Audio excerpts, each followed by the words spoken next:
Você certamente já ouviu falar sobre a glândula pineal, um pequeno órgão localizado no centro do nosso cérebro que, desde tempos muito remotos, é associado à iluminação e ao despertar espiritual. Existem diversos conceitos e teorias acerca da pineal, e no vídeo de hoje eu trouxe 5 fatos muito interessantes acerca dessa pequena glândula e seus mistérios. Bom, o primeiro fato é que a glândula pineal é o menor órgão do corpo humano.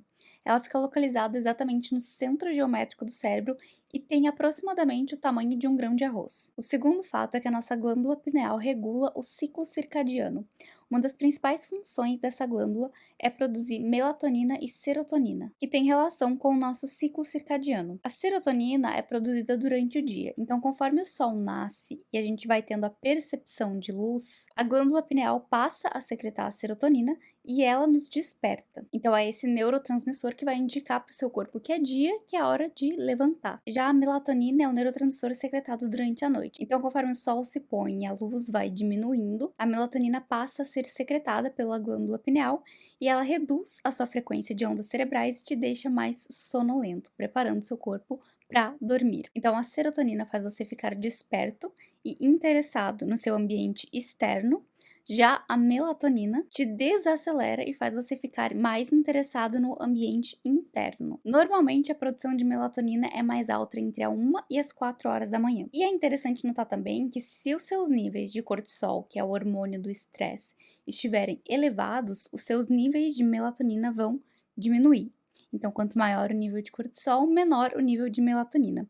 É por isso que pessoas que vivem em estados de estresse crônico e até mesmo em estados depressivos, normalmente têm dificuldade para dormir. E também, quando nós estamos estressados ou ansiosos, é comum que a gente tenha mais dificuldade para pegar no sono. E aí, nesse sentido, o estresse ele prejudica não só o nosso sono, mas também vários outros processos nos quais a melatonina desempenha um papel importante, como por exemplo o metabolismo de carboidratos, o sono REM e a nossa resposta imunológica, entre outros. Então, quando a gente vive em estados de estresse crônico, nós reduzimos os nossos níveis de melatonina, o que piora a qualidade do nosso sono, além de afetar vários outros processos que são importantes para que o nosso organismo se mantenha saudável e estável. O terceiro fato é que a glândula pineal contém em sua estrutura cristais de calcita, que são estruturas feitas de cálcio, carbono e oxigênio. E a estrutura desses cristais confere à glândula pineal propriedades piezoelétricas. O que seria isso? Significa que ela é capaz de transformar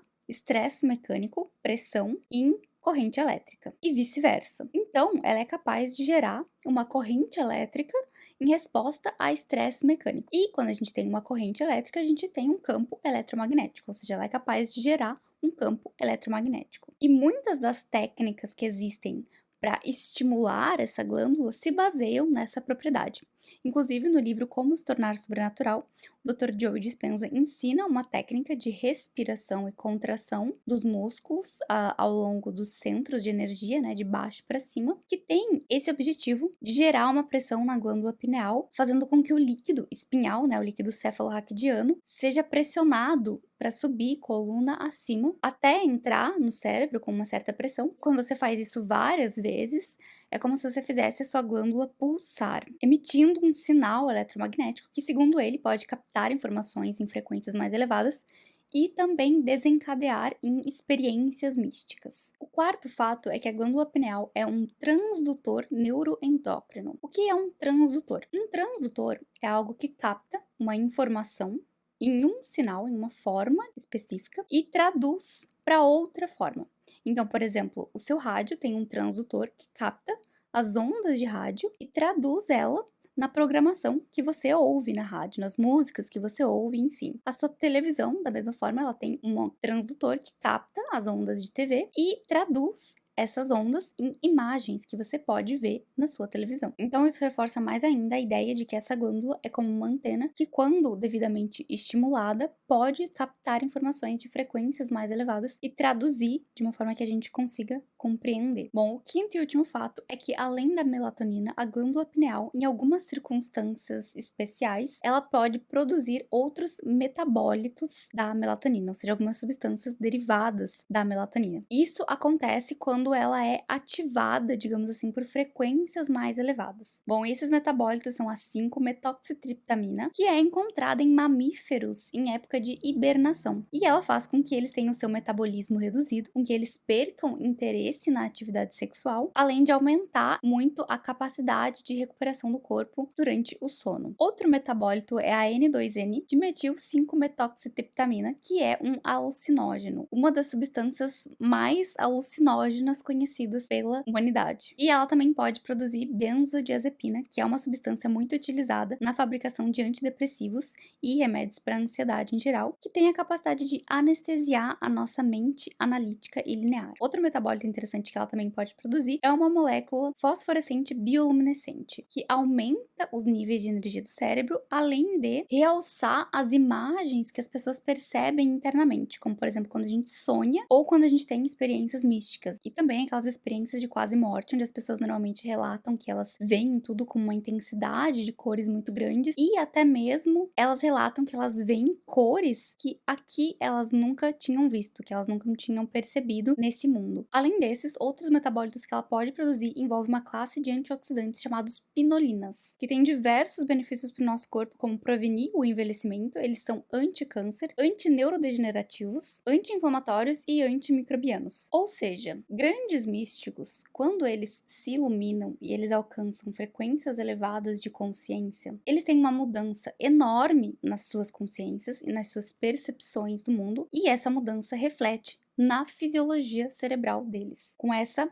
ativação da glândula pineal. E essas mudanças, elas realmente acontecem e elas são observáveis e mensuráveis. É óbvio que essas mudanças, elas só são permanentes quando a pessoa chega lá por mérito espiritual. Então, qualquer forma de tentar induzir estados alterados de consciência por meio de substâncias externas não vai causar um efeito permanente, não vai mudar o seu nível de consciência. Então, esse pequeno órgão, ele tem um potencial imenso, não é à toa que se fala tanto dele, né, no universo da espiritualidade hoje em dia, mas é sempre importante ressaltar que essas alterações fisiológicas e eventuais experiências místicas que possam vir a acontecer, elas sempre vão ser uma consequência da sua expansão de consciência.